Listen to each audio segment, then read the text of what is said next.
Hello everyone, क्या हाल चाल है? कैसे हो आप सभी? आई होप आप सभी बहुत बहुत बहुत ही ज्यादा अच्छे हो। मैं भी बहुत ज्यादा अच्छी हूँ। आज जो चैप्टर हम शुरू करने वाले हैं ना, वो चैप्टर है आपका द रिवोल्ट ऑफ 1857, है ना, जिसे हम the first war of independence भी कहते हैं। भाई लोगों ने इसे फर्स्ट वॉर ऑफ इंडिपेंडेंस बोला, किसी ने इसे रिवोल्ट ऑफ 1857 बोला, किसी ने इसे 1857 रिवोल्ट बोला, किसी ने इसे सिपोय म्यूटिनी बोला, राइट। तो एक ऐसा रिवोल्ट जिसके बेटा इतने सारे नाम है, ठीक है, बहुत बहुत बहुत सारे नाम है। बेसिकली ये रिवॉल्ट एक ऐसा रिवॉल्ट था बेटा जिसने ना ब्रिटिशर्स को हिला दिया था, क्योंकि इस रिवॉल्ट में इंडिया के हर एक सेक्शन ने क्या किया था बेटा, पार्टिसिपेशन किया था, पार्टिसिपेट हुए थे। क्योंकि इस टाइम तक क्या हो गया था ना कि लोग बहुत ही ज्यादा थक गए थे ब्रिटिशर से। लोगों का एक वो पॉइंट आ गया था कि बस अब हमसे सहा नहीं जा रहा। इसके पीछे क्या बैकग्राउंड है, क्या क्या रीजन है, वो हम इस चैप्टर के अंदर बेटा डिस्कस करेंगे और पढ़ेंगे कि किस तरीके से ये रिवॉल्ट हुआ। हालांकि रिवॉल्ट फेल हो गया था एट द एंड, लास्ट में आके, तो उसके फेल होने के क्या क्या कॉजेस थे, रीजन थे, ये सारी बातें आज के इस चैप्टर में हम डिस्कस करने वाले हैं। ये भी देखेंगे कि भाई ये रिवॉल्ट हुआ क्यों, क्या मतलब क्या ऐसे पॉइंट आ गए कि लोगों को ये लगने लग गया कि बस अब हमसे नहीं सहा जाएगा, हमें इनको यहां से निकालना है। ठीक है, तो ये सारी चीजें हम डिस्कस करेंगे आज के इस चैप्टर में। ठीक है, ये चैप्टर बहुत ही ज्यादा इंपॉर्टेंट है, तो आई होप इसे अच्छे से आप लोग पढ़ोगे, ध्यान से समझोगे। द रिवॉल्ट ऑफ 1857, जिसे हम फर्स्ट वॉर ऑफ इंडिपेंडेंस भी कहते हैं, और ब्रिटिशर्स ने यानी कि अंग्रेजों ने तो इसे कहा सिपोय म्यूटिनी। सिपोय मतलब आपको पता है ना, सिपाही, वो बोल नहीं पाते थे सिपाही, इसलिए वो सिपोय सिपोय करते थे। चलो, तो ये आप कुछ पिक्चर्स देख सकते हैं किस तरीके से ये लड़ाई हुई थी। आपके चारों पिक्चर्स को देखकर अंदाजा लगा सकते हैं किस तरीके से ये संग्राम हुआ था, ये युद्ध हुआ था।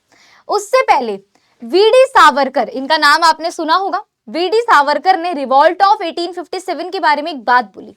वो बात ये थी कि neither it was the first war of independence nor the war of independence, still known as first war of independence. उन्होंने बोला कि ये जो हमारा रिवॉल्ट ऑफ 1857 था, ना तो ये हमारी आजादी की कोई पहली लड़ाई थी कि हमने ब्रिटिशर्स के साथ कोई पहली लड़ाई करी हो, ठीक है, और ना ही इस लड़ाई को करने के बाद हमें आजादी मिली है ना ही इस लड़ाई को करने के बाद हमें आजादी मिली। पता नहीं फिर भी इसे लोग फर्स्ट वॉर ऑफ इंडिपेंडेंस किस तरीके से कहते हैं, क्यों कहते हैं। इस चीज पर क्वेश्चन आपको जो अपकमिंग क्लासेस हैं वहां पर आएगा ये क्वेश्चन, ठीक है। अब इस स्टेटमेंट को समझने के लिए हमें इस पूरे के पूरे चैप्टर को पढ़ना पड़ेगा। आओ पढ़ते हैं। थोड़ा सा मैं आपको बैकग्राउंड में लेकर जाती हूँ। जैसा कि मैंने आपको बोला कि ये हमारे ब्रिटिशर्स के साथ कोई पहली लड़ाई तो थी नहीं, क्योंकि अगर आप लोगों को याद हो तो ब्रिटिशर्स के साथ इंडियंस की जो पहली लड़ाई हुई थी वो हुई थी बेटा the battle of Plassey, 100 years पहले इस चीज से, यानी कि 1757 में आपकी बैटल ऑफ प्लासी हुई थी। उसे हम फर्स्ट बैटल कहते हैं जो इंडियंस और ब्रिटिशर्स के बीच में हुई थी। और 1757 के 100 ईयर बाद यानी कि 100 सालों बाद होता है the first war of independence, जिसे बोला गया 1857 का रिवॉल्ट। अब इस रिवॉल्ट के बेटा रीजन क्या क्या थे। पहली चीज मैं आपको कुछ रीजंस बताऊं। एक तो भाई ब्रिटिशर्स, पता है आपको, इतनी सारी पॉलिसीज बना दी थी उन्होंने जो अब लोगों को नहीं अच्छी लग रही थी, इतनी सारी चीजें कर दी थी, लेकिन इसमें आपको पता है कुछ उनकी अच्छी चीजें भी इंक्लूड थी, जैसे कि ट्रांसपोर्ट, रेलवेज और कम्युनिकेशन।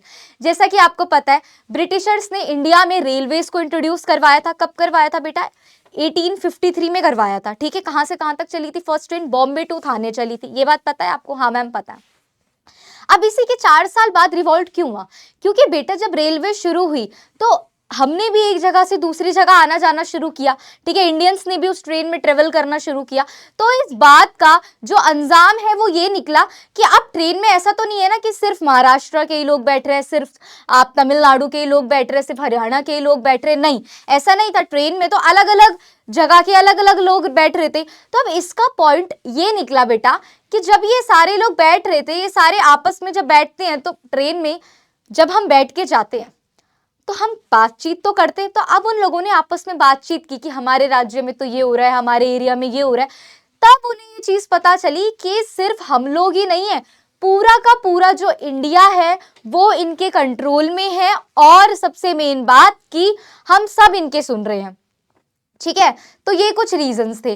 अब रीजन ऑफ रिवॉल्ट ऑफ 1857, भाई यार देखो, पहला तो ये फर्स्ट ऑर्गेनाइज रेजिस्टेंस था, ठीक है। अब रीजंस भी हम पढ़ेंगे, लेकिन सबसे पहले मैं आपको ये बात बता देती हूँ कि इस रिवॉल्ट में सोसाइटी का हर एक सेक्शन इन्वॉल्व था। ट्राइबल्स ने भी ये रिवॉल्ट किया, फार्मर्स ने भी किया, नवाब ने भी किया, सिपाही ने भी किया, कॉमन मैन ने भी किया, बेसिकली सब के सब इसमें इंक्लूडेड थे।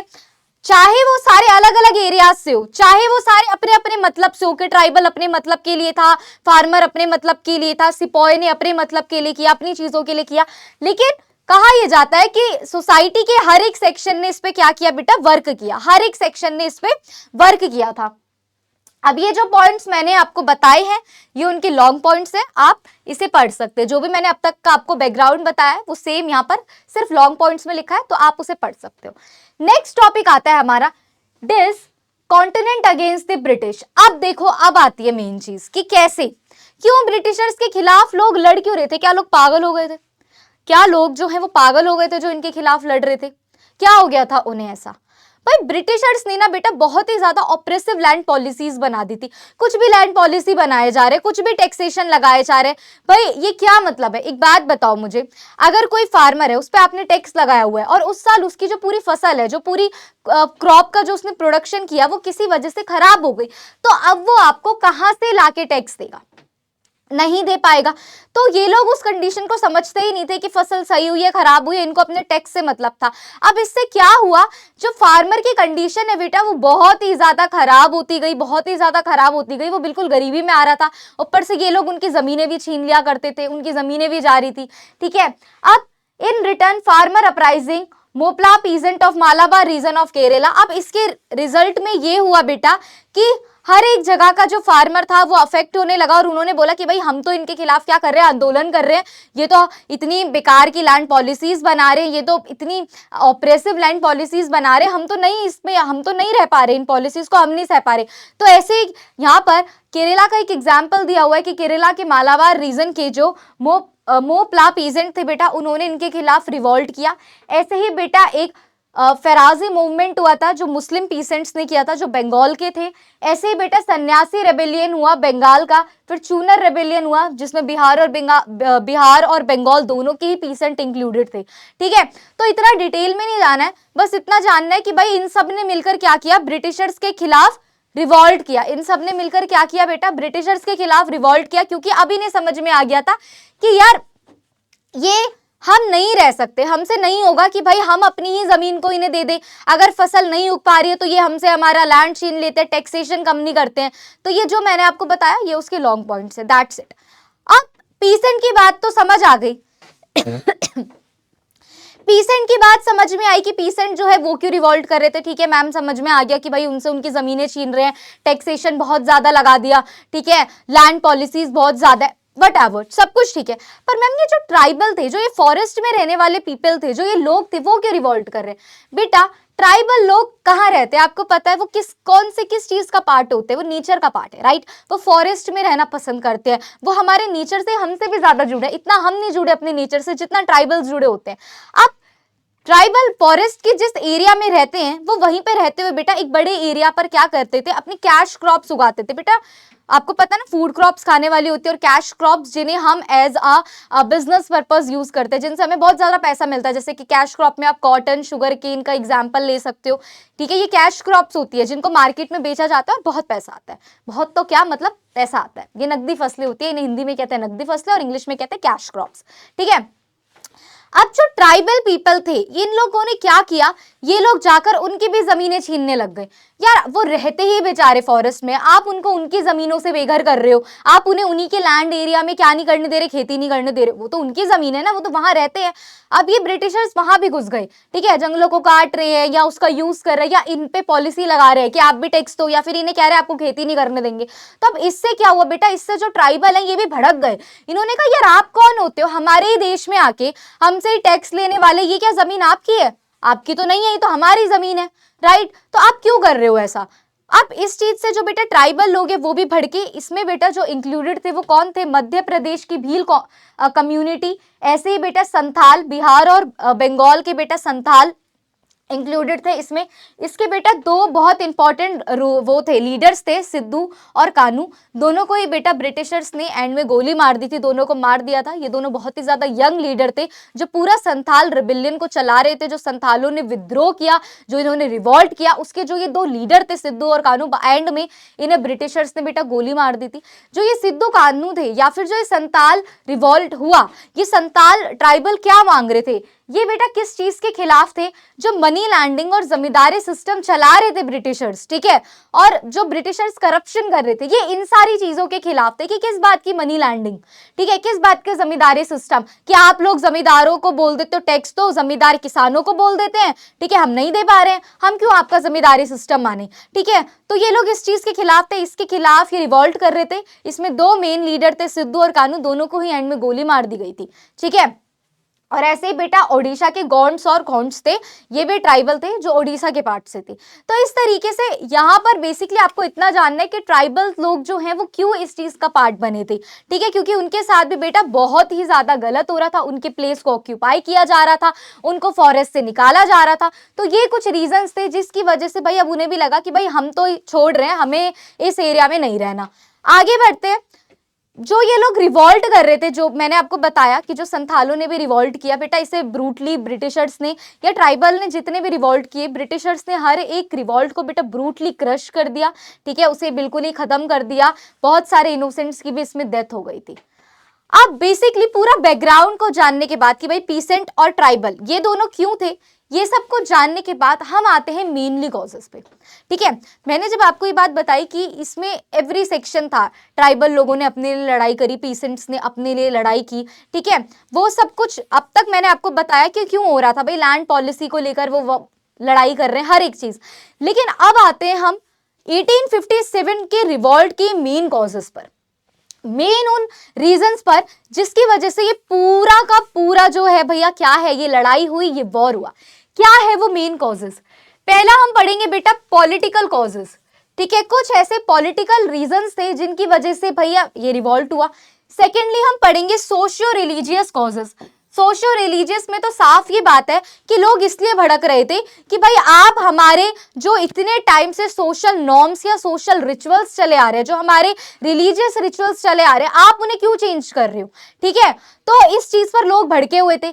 थर्ड वन इज आपका इकोनॉमिक कॉज, ठीक है, जो इन्होंने अभी जितनी भी पॉलिसीज वगैरह चलाई या जिस भी तरीके से ये हमें नुकसान पहुंचा रहे थे, वो वाले रीजन इसमें आएंगे।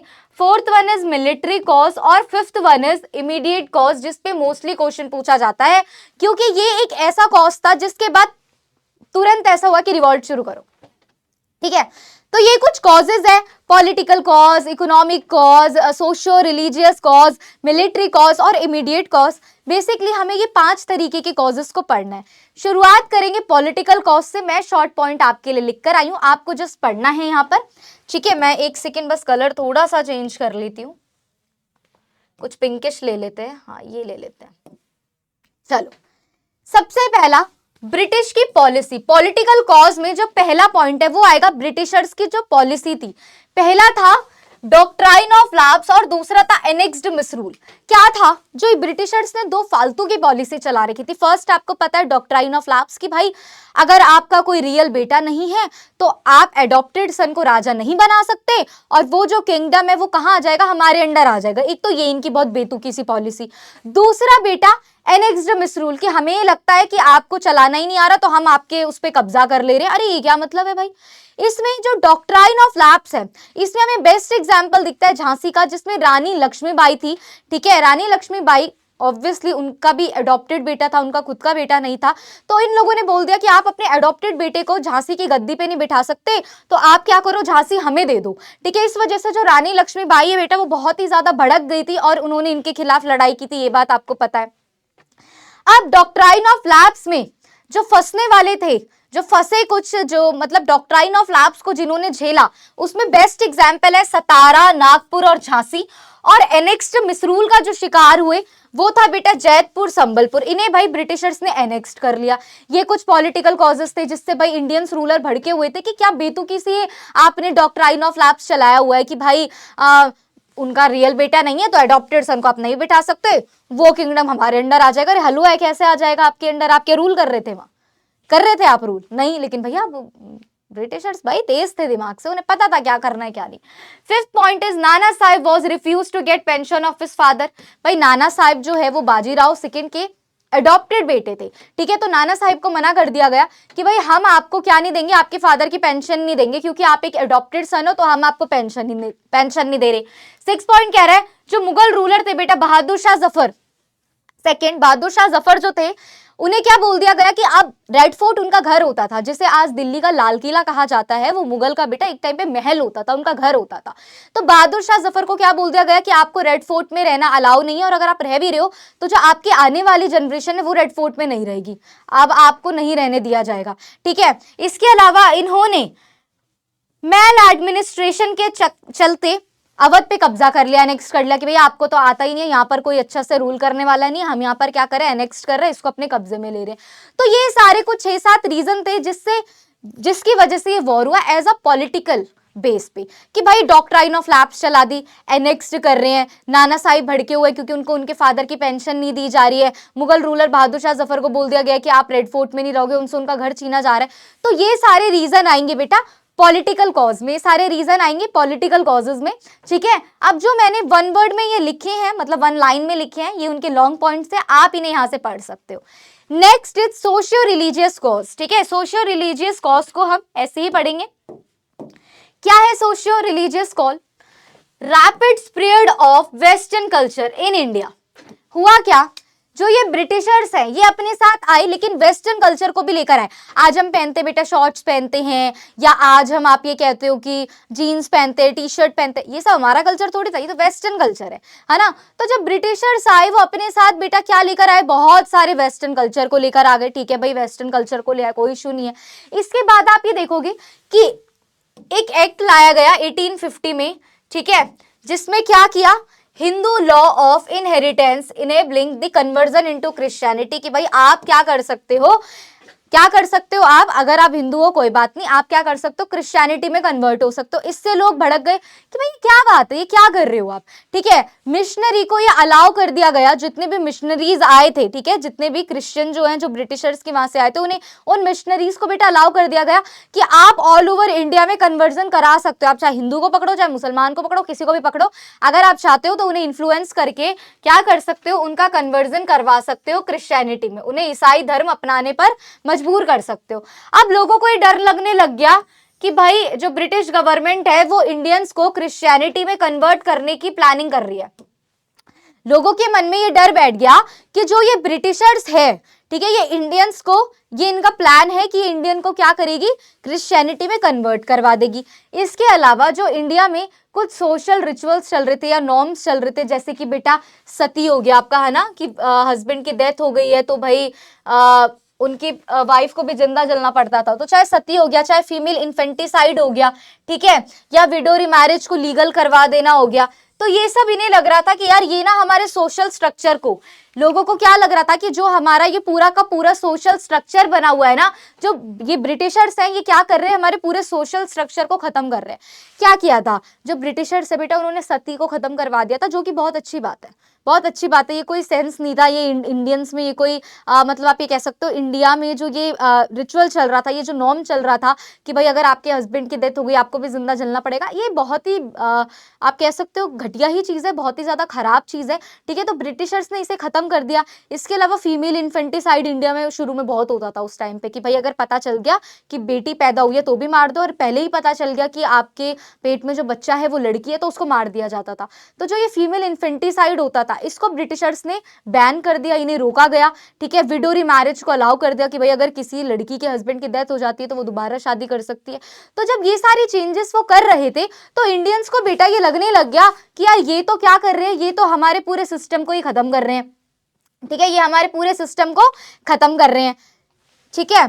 तो ये सारी जो चीजें हैं अब ये लोग करने लग गए, ठीक है। ये बेटा आप देख सकते हो फीमेल इन्फेंटिसाइड, ये विडो रिमैरिज, और ये सती का अबॉलिशन, सती को बैन कर दिया गया कि ऐसे उसे जिंदा नहीं जलना पड़ेगा अब, ठीक है। इसके अलावा भाई क्या हुआ, वेस्टर्न एजुकेशन मैंने आपको लास्ट क्लास में भी बताया था कि भाई वेस्टर्न एजुकेशन को इंट्रोड्यूस कर दिया गया कि इंग्लिश मीडियम में पढ़ाई होगी, लेकिन अब जो पंडित थे, हिंदुओं के जो पंडित थे और मुस्लिम में जो मौलवी होते थे, उन्हें ये लगने लग गया कि भाई जो हमारे इतने सालों से ट्रेडिशन और वैल्यू चले आ रहे हैं, अब ये तो उन पे खतरा है। लोग तो बस वेस्टर्न एजुकेशन की तरफ ही ध्यान दे रहे हैं। जो हमारे इतने टाइम के ट्रेडिशन है, जो हमारे वैल्यूज है, जो हमारे कस्टम्स हैं, अब जो ये आने वाली जनरेशन है वो इस चीज को जानेगी ही नहीं। ठीक है, तो उन्हें लगने लग गया कि जो ये वेस्टर्न एजुकेशन आ रही है ये तो हम पे अटैक कर रही है।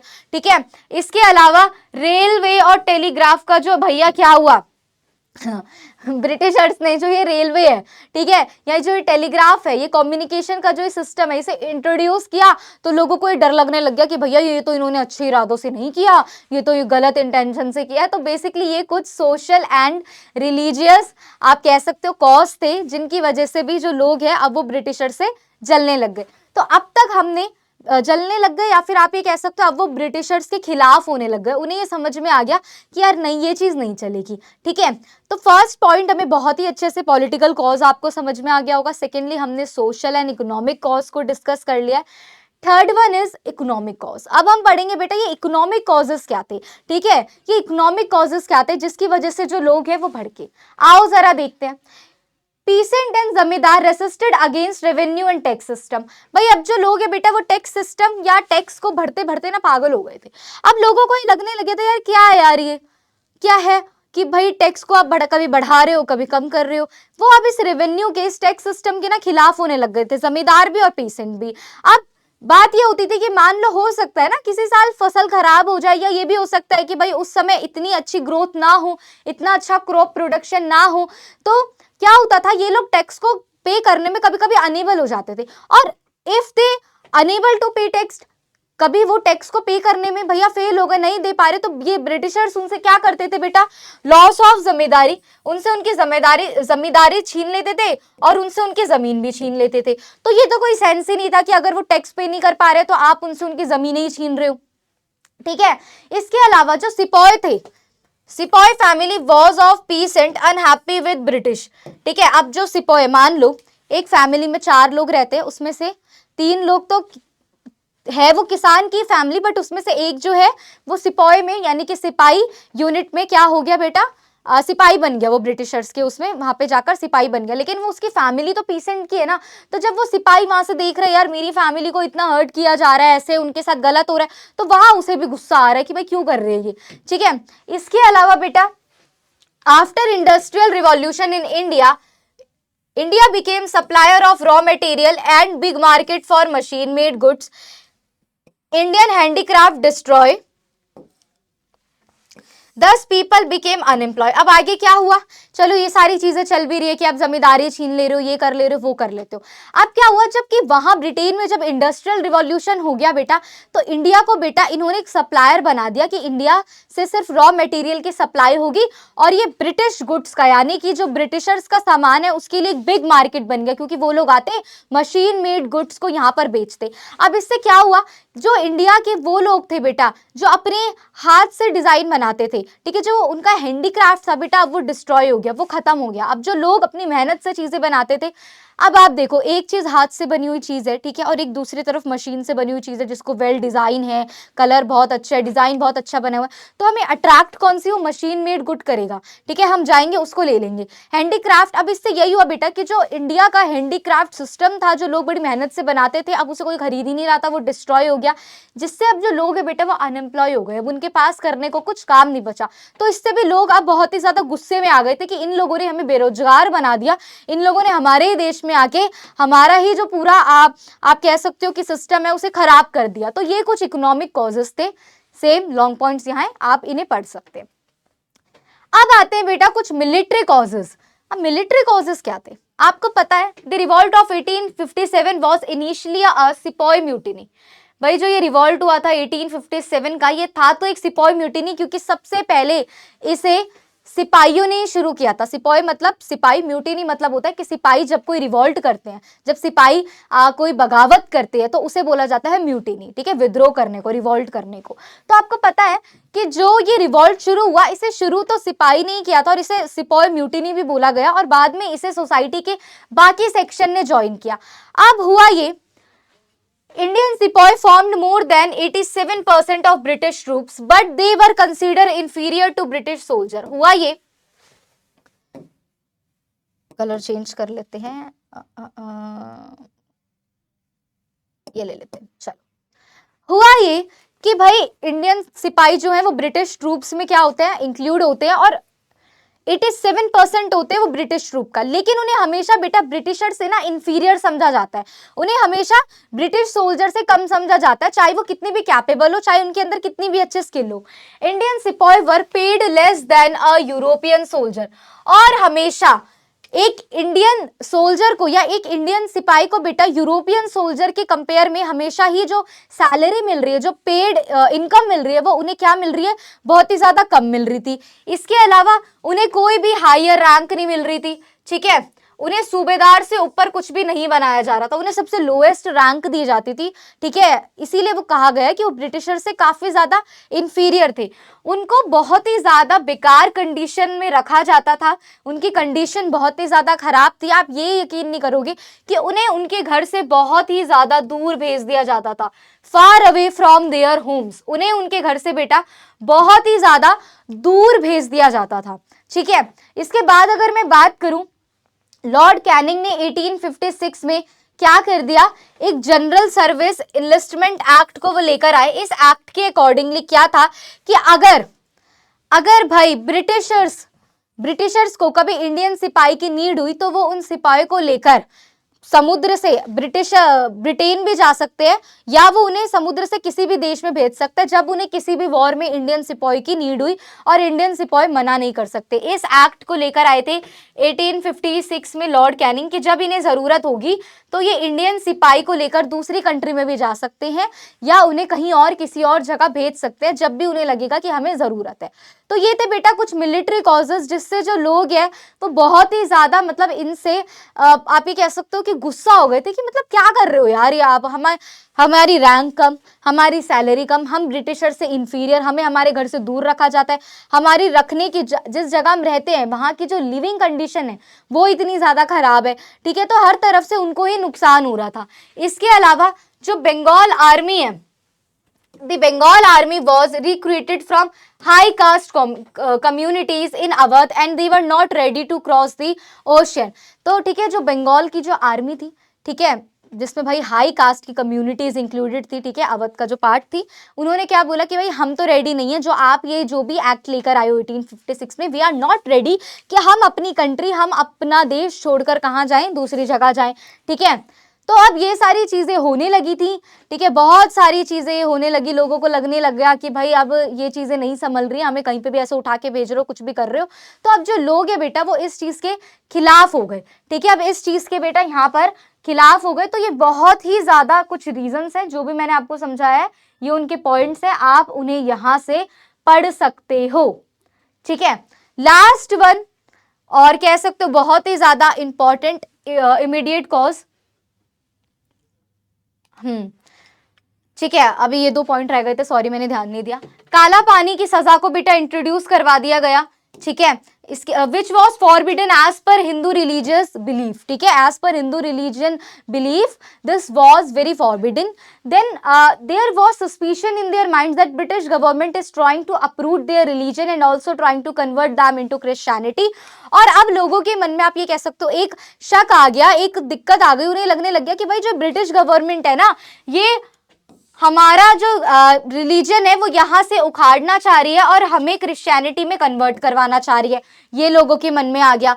और जब उन्होंने अवध पे बेटा कब्जा कर लिया तो बहुत सारे आप कह सकते हो लार्ज नंबर के जो सोल्जर्स है, जब उनकी अनएम्प्लॉयमेंट हुई तो फिर वो रिवॉल्यूशनरी बन गए कि हम तो विद्रोह करेंगे, आप हमसे हमारा सब कुछ छीनते क्यों जा रहे हो, ठीक है, आप हमसे सब कुछ छीन रहे हो।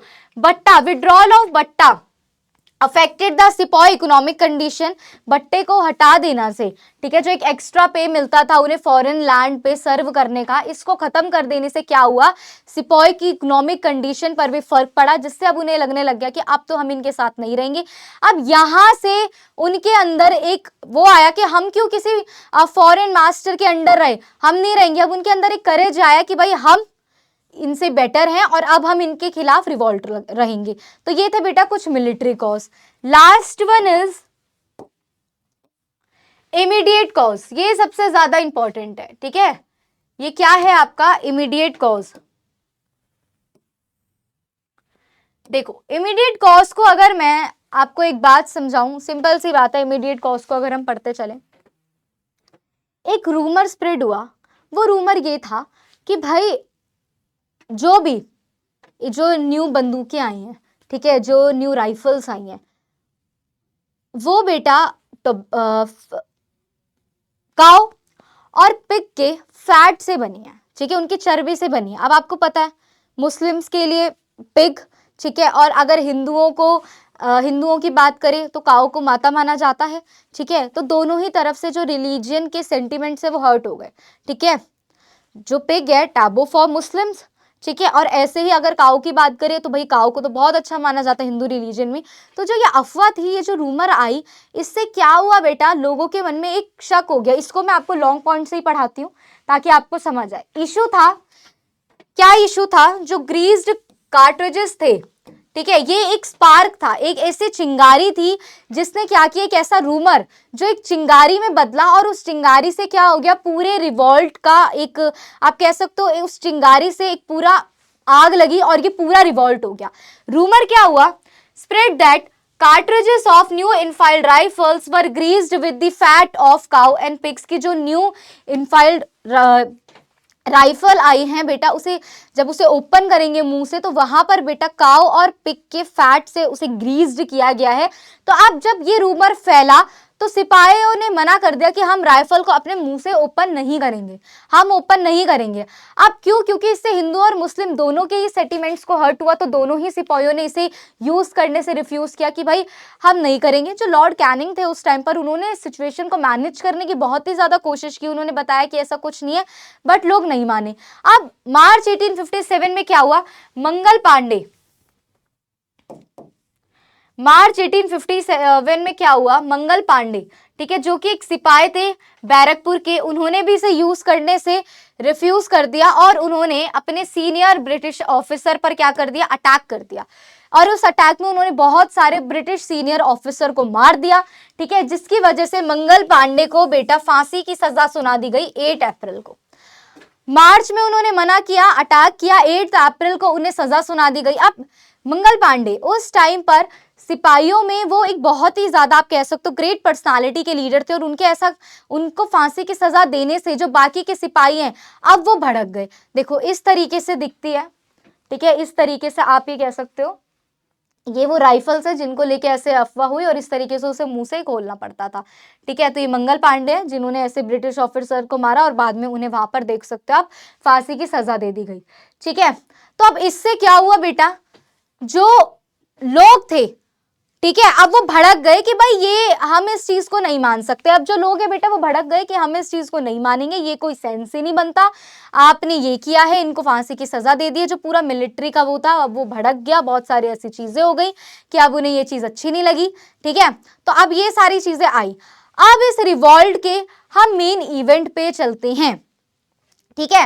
अब मेन इवेंट्स पढ़ते हैं इस रिवॉल्ट के। तो आई होप आपको सारे के सारे जो कॉजेस है वो समझ में आ गए हो, आपको एक्चुअल में समझ में आया हो कि रिवॉल्ट किस तरीके का था और कैसा था। गिव मी अ सेकेंड, बस गिव मी अ सेकेंड।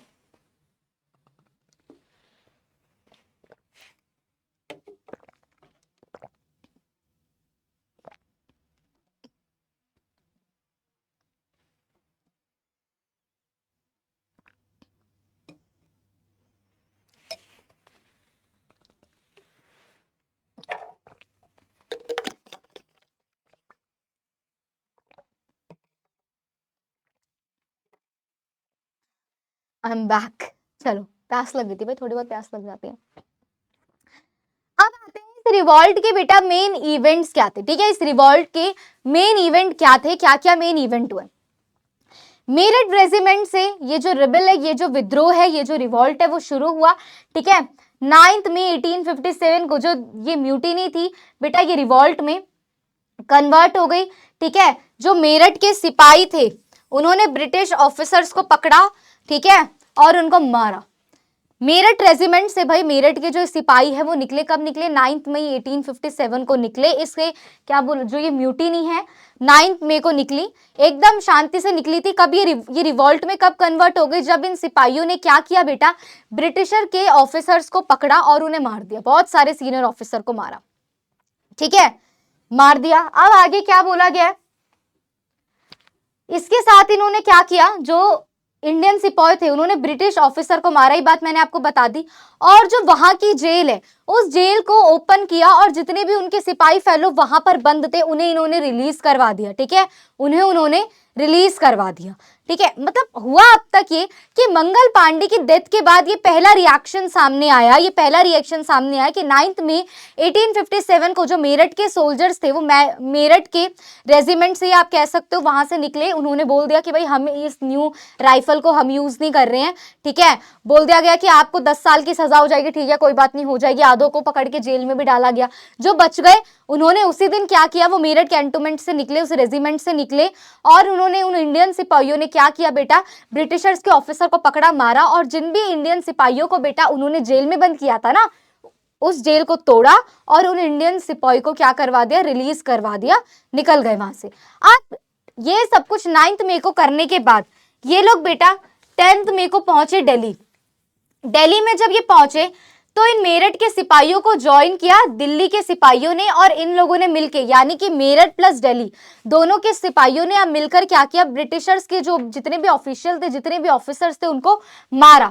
मारने के बाद क्या हुआ, 11 मई को जब इन्होंने सोचा अब क्या करें, अब तो भाई मार वार दिया, अब तो बहुत सारी चीज हो गया, आगे बढ़े, अब क्या करें, तो इन्होंने क्या किया बेटा, इन्होंने ये गए बहादुर शाह जफर के पास। इन्होंने बोला कि हमें एज अ लीडर आपकी जरूरत है, आप प्लीज हमें लीड करिए, हम तो आपको अपना बादशाह मानते हैं, हम आपको अपना, आप पूरे इंडिया के बादशाह हो, आप भाई क्या करो प्लीज एज अ लीडर यहां से हमारे इस रिवॉल्ट को लीड करो। शुरू में तो बहादुर शाह जफर ने रिफ्यूज किया, उन्हें पता था कि ब्रिटिशर्स के पास बहुत ऑप्शन है, वो इस म्यूटिनी को दबा देंगे, इस विद्रोह को सप्रेस्ड कर देंगे। लेकिन जब उन्हें लगा कि वो लोग नहीं मान रहे, लोगों ने उन पर प्रेशर बना दिया बहुत ज्यादा, तो बहादुर शाह जफर ने इस चीज को एक्सेप्ट किया, ठीक है, और उन्होंने बाकी उन सभी चीफ्स और रूलर को एक लेटर लिखा जो अब ब्रिटिशर्स के अंडर नहीं थे, या जो ऐसे स्टेट कुछ बचे हुए थे या कुछ ऐसे एरिया बचे हुए थे जो ब्रिटिशर के अंडर नहीं थे, या जो अंडर थे भी, तो उन चीफ्स को, उन रूलर्स को बेटा क्या किया, एक लेटर लिखा कि प्लीज भाई सपोर्ट करो और म्यूटिनी में, इस रिवॉल्ट में इंक्लूड हो जाओ। लेकिन बेटा ये म्यूटिनी बहुत ही ज्यादा शॉर्ट टाइम पीरियड के लिए चली, क्योंकि ब्रिटिशर्स ने बहुत ही इजीली, जैसा कि बहादुर शाह जफर को पता भी था कि वो इस म्यूटिनी को, वो इस विद्रोह को बहुत ही जल्दी शांत करवा देंगे, तो एक्चुअल में यही हुआ कि ये म्यूटिनी बेटा कुछ टाइम के लिए चली, क्योंकि ब्रिटिशर्स ने बेटा इस रिवॉल्ट को बहुत ही इजीली क्या करवा दिया, सप्रेस्ड करवा दिया, दबा दिया, ठीक है। तो ये चीज अभी हमने पढ़ी, उसी के पॉइंट्स है। Next is fall of Delhi. अब ब्रिटिशर्स ने क्या किया बेटा, क्या किया ma'am, British attacked Delhi, fight for 6 days. भाई ब्रिटिशर्स ने दिल्ली पे अटैक किया, 6 डेज तक ये फाइट चली, ठीक है। बहुत सारे जो इनोसेंट पीपल है बेटा उनकी डेथ हुई इस रिवॉल्ट में, सब थोड़ी इंक्लूडेड थे, ठीक है। तो जो बहुत सारे इनोसेंट लोग थे उनकी डेथ हुई, बहुत सारे लोगों को फांसी पे लटका दिया गया। बहादुर शाह जफर को बेटा पकड़ लिया गया और उन्हें रंगून भेज दिया गया, रंगून में भेज दिया गया। वहां इनकी 1862 में क्या हो गई, डेथ हो गई। इनके जो बच्चे थे, हिज सन्स वर शॉट, बहादुर शाह जफर के जो बच्चे थे बेटा उन्हें मार दिया गया। ब्रिटिशर्स ने इसीलिए उन्हें मार दिया क्योंकि वो नहीं चाहते थे कि किसी भी तरीके की कोई इंडियन फैमिली, कोई मुगल फैमिली अब बचे, कोई भी मुगल रूलर आए। तो उन्होंने क्या किया, बहादुर शाह जफर को रंगून भेजा जहां 1862 में डेथ हुई, और यहाँ इन्होंने क्या किया, बहादुर शाह जफर के जितने बेटे थे, जो उनकी फैमिली थी, उन्हें मार दिया, ताकि मुगल जो ये इतने टाइम से मुगल एम्पायर चला आ रहा है वो खत्म हो जाए, बस खत्म हो जाइए, ठीक है। तो ये हुआ। अब उसके लॉन्ग पॉइंट्स हैं, ठीक है। इस तरीके से बहादुर शाह जफर को ऐसे पकड़ लिया गया था। अब मेन वो 6 सेंटर्स जहां पर ये रिवॉल्ट हुआ, मेन वो उन 6 सेंटर की हम बात करते हैं, झांसी, ग्वालियर, बिहार, कानपुर, लखनऊ और बरेली। अब इन दिल्ली वाला इमीडिएट कॉज से, दिल्ली में जो चीज हुई, मेरठ और दिल्ली में जो चीज हुई इमीडिएट कॉज से हुई, वो पिग एंड काउ वाले रूमर से हुई, तो उसको हमने पढ़ लिया। लेकिन मेरठ और दिल्ली के अलावा भी 6 ऐसे मेन सेंटर थे बेटा, झांसी, ग्वालियर, बिहार, लखनऊ, कानपुर और बरेली, जहां पर आपको ये रिवॉल्ट देखने को मिला। अब एक एक करके बहुत ही ज्यादा शॉर्ट टाइम ऑफ पीरियड में हमें इन सेंटर के बारे में पढ़ना है, क्योंकि इतना डिटेल में नहीं है, ठीक है, क्योंकि इतना डिटेल में नहीं है। अब हमें पढ़ना है कानपुर, लखनऊ, बरेली, झांसी, ग्वालियर और आरा या फिर बिहार के बारे में। आरा बिहार का ही एक जगह है। सबसे पहले पढ़ेंगे लखनऊ। सिपाही ऑफ अवध जॉइंट बेगम हजरत महल। भाई लखनऊ, सिंपल सी बात है, जो लखनऊ है सिपाही ऑफ अवध ने बेटा क्या किया, बेगम हजरत महल को ज्वाइन किया। बेगम हजरत महल कौन थी, ये नवाब ऑफ अवध की वाइफ थी, ठीक है। तो इन्होंने अवध को बचाने के लिए, ब्रिटिशर्स के कंट्रोल से बचाने के लिए बेटा, जो बेगम हजरत महल है, उन्होंने ब्रिटिशर्स के खिलाफ एक लड़ाई लड़ी, ठीक है। अवध के सिपाहियों ने इसमें इनका साथ दिया, लेकिन बहुत ही ज्यादा छोटे टाइम पीरियड के लिए लड़ाई चली, क्योंकि ब्रिटिशर्स ने इस पे कब्जा कर लिया। और फिर जो ये बेगम हजरत महल थी, ये भाग गई, और भागकर कहाँ गई, नेपाल गई। देख लो इस तरीके से दिखती है ना, she is very beautiful, right, she was, sorry चलो, बहुत ही ज्यादा ब्यूटीफुल है ये, ठीक है, थी, अब तो इस दुनिया में नहीं है। चलो, कैपिटल ऑफ अवध, आपको पता है लखनऊ उस टाइम पर कैपिटल थी अवध की। तो यहाँ पर जो ब्रिटिशर्स है, उन्होंने इतनी सुंदर सी ब्रिटिशर्स ने इतनी सुंदर सी रानी के इस पूरे किंगडम को झड़पने की कोशिश करी, इस एरिया को झड़पने की कोशिश करी। तो हुआ एक्चुअल में ये कि भाई अवध के सिपाहियों ने इस रिवॉल्ट में इन रानी का साथ दिया, लेकिन एक्चुअल में हुआ यही कि भाई ब्रिटिशर्स ने बहुत ही इजीली लखनऊ पर कब्जा कर लिया, और बेगम हजरत महल जो है वो कहाँ भाग गई, उनके कब्जे में आने से बेटर उन्होंने भाग जाना समझा, और वो कहाँ चली गई बेटा, भागकर नेपाल चली गई। तो ये हमने बात करी लखनऊ की। इसके बाद आता है कानपुर। कानपुर में जो रिवॉल्ट हुआ उसे नाना साहेब लेड कर रहे थे। क्यों? क्योंकि वो खुद को पेशवा डिक्लेयर करना चाहते थे, वो खुद को पेशवा मान रहे थे। अब ये रिवॉल्ट का मेन कारण क्या था भाई, सिंपल सी बात है, उनके फादर की पेंशन उन्हें देने से मना कर दिया गया था, ये बोल के कि आप तो एक एडॉप्टेड सन हो।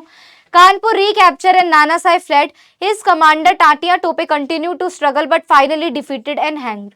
अब फिर एट द एंड क्या होता है, एट द एंड क्या होता है कि भाई ये हुआ क्यों था, क्योंकि उन्हें उनके फादर की पेंशन नहीं दी जा रही थी, ये बोल के कि आप एडॉप्टेड सन हो। ब्रिटिशर्स ने कानपुर को रिकैप्चर किया, उस पर कब्जा कर लिया, नाना साहेब भाग गए, फिर भी जो उनके कमांडर थे, ठीक है, तांतिया तोपे, उन्होंने स्ट्रगल को जारी किया। स्ट्रगल वो करते रहे ब्रिटिशर्स के अगेंस्ट में, बट ब्रिटिशर्स ने उन्हें पकड़ा और उन्हें क्या कर दिया, फांसी की सजा दे दी, उन्हें हरा दिया ब्रिटिशर्स ने, टाटिया टोपे को, और उन्हें फांसी पे चढ़ा दिया, ठीक है। तो ये है कानपुर का, आप यहाँ देख सकते हैं। चलो, इसके बाद आता है झांसी। झांसी की कहानी मैंने आपको बताई दी थी कि भाई इसको लीड किया था रानी लक्ष्मीबाई ने। क्यों किया था? क्योंकि डॉक्ट्राइन ऑफ लैप्स चला दी थी कि हम आपके अडॉप्टेड सन को किंग मानने से क्या करते हैं, रिफ्यूज करते हैं, डिक्लाइन करते हैं, हम मना कर देते हैं। ब्रेवली झांसी की रानी ने बेटा क्या किया, इस लड़ाई को शुरू किया, ब्रेवली इस लड़ाई को लड़ा। टाटिया टोपे ने भी बाद में उन्हें ज्वाइन करा, तब तक उन्हें मारा नहीं गया था, ठीक है। ग्वालियर से शुरू किया ये, पर झांसी को ब्रिटिशर्स ने फिर से कैप्चर कर लिया। और आपको तो पता ही है कि रानी लड़ते वक्त ही उनकी डेथ हो गई थी। आपको पता है कि ब्रिटिशर्स नहीं मार पाए थे, लड़ते लड़ते खुद ही जो रानी लक्ष्मीबाई है उनकी डेथ हो गई थी। तो फिर झांसी पर दोबारा किसने कब्जा कर लिया, ब्रिटिशर्स ने कब्जा कर लिया। आप देख सकते हो कुछ इस तरीके से। 22 साल की थी रानी लक्ष्मीबाई जब इन्होंने इस रिवॉल्ट में अपना 100% दिया, ठीक है। तो ये था झांसी। अब लास्ट है आपका आरा बिहार। अगर पढ़ लेते हैं इसे, यहाँ पर जो रिवॉल्ट है बेटा, इसे लीड किया था कुंवर सिंह ने, ठीक है। ये पर ब्रिटिशर्स ने एट द एंड इन्हें भी हरा दिया था। रिवॉल्ट ऑफ 1857 है, वो 1 साल से ज्यादा चला। 8 जुलाई 1858 को 14 मंथ बाद मेरठ में इसका आउटब्रेक निकला। पीस आ गई फाइनली। लॉर्ड कैनिंग ने लास्ट में एट द एंड एक पीसफुल मैनर में सारी चीजों को संभाला और सब कुछ अच्छे से हो गया। तो आप ये देखो कि 1 साल कम से कम ये रिवॉल्ट चला, ठीक है, कम से कम। कब ये शुरू हुआ मैंने आपको बताया था कि भाई मार्च में उन्होंने मना किया, अप्रैल में मंगल पांडे को आप कह सकते हो फांसी दे दी गई। फिर 9 मई से जो ये रिवॉल्ट शुरू हुआ वो 8 जुलाई 9 मई 1857 से जो ये रिवॉल्ट अलग अलग जगह पर शुरू हुआ, 8 जुलाई 1858 को ये रिवॉल्ट जो है बेटा वो बंद हो गया, उसे खत्म कर दिया गया। आगे बढ़ते हैं, cause of failure of revolt. भाई क्या क्या ये जो रिवॉल्ट है वो जो फेल हुआ उसके रीजन क्या थे, क्या ऐसे रीजन थे जिसकी वजह से जो ये पूरा रिवॉल्ट है यही फेल हो गया। सबसे पहले बेटा लिमिटेड अपराइजिंग। लिमिटेड अपराइजिंग में सिंपल सी बात है, हर जगह ये नहीं फैला। आप ये देखो इसमें हर एक इंडियन जो है वो नहीं आए, ठीक है, सिर्फ दोआब रीजन का जो एरिया था उन लोगों ने यहाँ पर रिवॉल्ट किया। सिंध, राजपुताना, पंजाब और जितने भी साउथ इंडिया के प्रोविंसेस है वो उन्होंने इसमें पार्टिसिपेट नहीं किया था। तो बेसिकली लिमिटेड जगह ही शुरू हुआ था, जिसे इसलिए जब ये लिमिटेड जगह ही शुरू हुआ तो इसीलिए ब्रिटिशर्स को इसे दबाना बहुत ही ज्यादा इजी था। इस रिवॉल्ट का कोई भी इफेक्टिव लीडर नहीं था, कोई भी इन लोगों का कॉमन प्लान नहीं था। झांसी के लोग अपने लिए लड़ रहे, लखनऊ के अपने लिए, कानपुर के अपने लिए, मेरठ के सिपाही अपने लिए, तो इनका कोई भी एक इफेक्टिव लीडर नहीं था जो इन्हें गाइड कर रहा हो। सारे अपनी अपनी जगह लड़ रहे थे, कोई भी कॉमन लीडर नहीं था सबके, या कोई भी इनका कॉमन प्लान नहीं था, सब अपने अपनी जगह पर अपने अपने एरिया में लड़ रहे थे, ठीक है। इनके पास कोई भी एक कैपेबल लीडर नहीं था जो पूरे इस रिवॉल्ट को, भाई आप ये कह सकते हो कि मैनेज कर सके या संभाल सके। नाना साहिब अच्छे से लड़े, रानी लक्ष्मीबाई बहुत ब्रेवली लड़ी, लेकिन सब अपने अपने पर्टिकुलर एरिया पे लड़ रहे थे बेटा, जिससे ये मूवमेंट बड़ा नहीं हुआ, उसी एरिया तक ही सिमट के रह गया, ठीक है। Third is limited resources. Third point क्या है, लिमिटेड रिसोर्सेज। भाई लैक ऑफ मैन। भाई ब्रिटिशर्स की सेना जितनी बड़ी थी उसके कंपैरिजन में इंडियन की सेना, या आप कह सकते हो इंडियन सिपाही इतने ज़्यादा नहीं थे। इसके अलावा मनी भी हमारे पास नहीं था, और सबसे मेन बात बेटा जो उनके पास राइफल थी या जो उनके पास लड़ने के लिए हथियार थे वो बहुत ही ज़्यादा स्ट्रांग थे, वो मॉडर्न टाइम के थे। इंडियंस वही तलवार से लड़ रहे हैं। जब तक रानी लक्ष्मीबाई तलवार से एक वार कर रही है, या जब तक कोई भी इंडियन सिपाही तलवार से वार कर रहा है, तब तक सामने ब्रिटिशर्स ने गोली मार दी, ठीक है। तो उनके लिए इस रिवॉल्ट को सप्रेस करना बहुत ही ज़्यादा ईजी था, क्योंकि हमारे पास कोई मॉडर्न आर्म नहीं थे, कोई भी मॉडर्न आर्मी नहीं थी, कोई भी मॉडर्न वेपन नहीं थे जिसकी वजह से हम लड़ सके। उनकी जो मिलिट्री स्किल्स थी वो बहुत ही ज़्यादा एडवांस थी, हमारे पास वो मिलिट्री स्किल नहीं थी। तो ये भी कुछ रीज़न है कि भाई जिसकी वजह से हम हारे, ठीक है। अब यहाँ पर मिडिल क्लास का कोई भी पार्टिसिपेशन नहीं था, ठीक है। जो मिडिल क्लास थी, जो एजुकेटेड मिडिल क्लास थी, जो रिच मर्चेंट थे, ट्रेडर थे, जमींदार थे, उनका इस रिवॉल्ट से कोई लेना देना नहीं था। दे डिड नॉट पार्टिसिपेट, ठीक है। उन लोगों ने पार्टिसिपेट ही नहीं किया, और ये मूवमेंट बहुत ही छोटे लेवल पर रहा, मास मूवमेंट नहीं बन पाया, क्योंकि सोसाइटी का एक बहुत बड़ा पार्ट इसमें था ही नहीं। तो ये चीज़ हमें देखने को मिलती है। अब इस वॉर के रिजल्ट क्या हुए, सबसे मेन बात आती है, ठीक है। पॉइंट क्या क्या, मतलब किस किस वजह से ये फेल हुआ ये आपको समझ में आ गया मेरे ख्याल से। लिमिटेड अपराइजिंग, ठीक है, नो पार्टिसिपेशन, और आप ये कह सकते हो कि लिमिटेड रिसोर्सेज, है ना। तो ये सारे पॉइंट है, ठीक है। यूनिटी नहीं थी, सारे अपनी अपनी जगह से लड़ रहे थे, नो इफेक्टिव लीडर, ये सारे पॉइंट है कि ये फेल क्यों हो गया। लेकिन इस वॉर के बेटा कुछ रिजल्ट निकले, आओ उन रिजल्ट को देखें। क्या रिजल्ट थे। British army posted on major centres of revolt. अब ब्रिटिश आर्मी ने क्या किया, जो जो रिवॉल्ट के मेजर सेंटर थे वहां पर अपनी आर्मी को पोस्ट कर दिया, ताकि आगे फ्यूचर में वहां पर किसी तरीके का कोई रिवॉल्ट हो तो उसे उसी टाइम पर सप्रेस्ड करना बहुत इजी हो। सेकंड, गवर्नमेंट ने प्रॉमिस कर दिया, ब्रिटिश गवर्नमेंट ने हिंदू और मुस्लिम दोनों को ही बेटा क्या प्रॉमिस कर दिया कि हम आपके सोशल और रिलीजियस कस्टम में कुछ भी इंटरफेयर नहीं करेंगे, आपके धार्मिक चीजों से हम दूर रहेंगे, ठीक है। थर्ड वन इज गवर्नमेंट, ये हो गया general pardons to all rebels except who had killed British, ठीक है। जो जनरल थे उस समय पे, उन जनरल ने क्या बोला कि ठीक है हम सबको माफ कर रहे हैं, जिन्हें जेल में डाला गया उन्हें छोड़ दिया गया वापस, लेकिन एक शर्त पर, उन लोगों को छोड़ा गया जिन्होंने ब्रिटिशर्स को नहीं मारा था, ठीक है। ऐसा होता है ना, 4 लोग लड़ रहे हैं, चारों को गिरफ्तार कर लिया, उसमें से मारा एक नहीं था लेकिन 3 खड़े थे इसीलिए अंदर चले गए, ठीक है। तो उन तीनों को छोड़ दिया गया। अब सिर्फ उन लोगों को जेल में रखा गया, या सिर्फ उन लोगों को सजा दी गई बेटा जिन्होंने ब्रिटिशर्स को मारा था, बाकी सबको माफ कर दिया गया, ठीक है। इसके अलावा गवर्नर से अब गवर्नर जनरल टाइटल मिल गया लोगों उनको, ठीक है। इसके अलावा इंडियन एडमिनिस्ट्रेशन अब कंपनी के हाथ में नहीं रहा। अब जो ये इंडियन एडमिनिस्ट्रेशन है, जो ये पूरा सिस्टम है, वो डायरेक्ट कहाँ चला गया, वो पूरा का पूरा सिस्टम चला गया, कहाँ चला गया वो पूरा का पूरा सिस्टम अब ब्रिटिश क्राउन के पास चला गया। अब ईस्ट इंडिया कंपनी का इसमें कोई लेना देना नहीं था। कंपनी का रूल एंड हो गया, जो कि मैंने आपको बताया, एंड ऑफ कंपनी रूल। अब ब्रिटिश जो ब्रिटेन की गवर्नमेंट है वो डायरेक्टली इस पे क्या कर रही थी, ब्रिटेन का जो क्राउन है डायरेक्टली वो इस पे क्या कर रहा था, कंट्रोल कर रहा था। That's it. तो कुछ ये रिजल्ट है रिवॉल्ट के, आप इन्हें पढ़ सकते हो, ठीक है।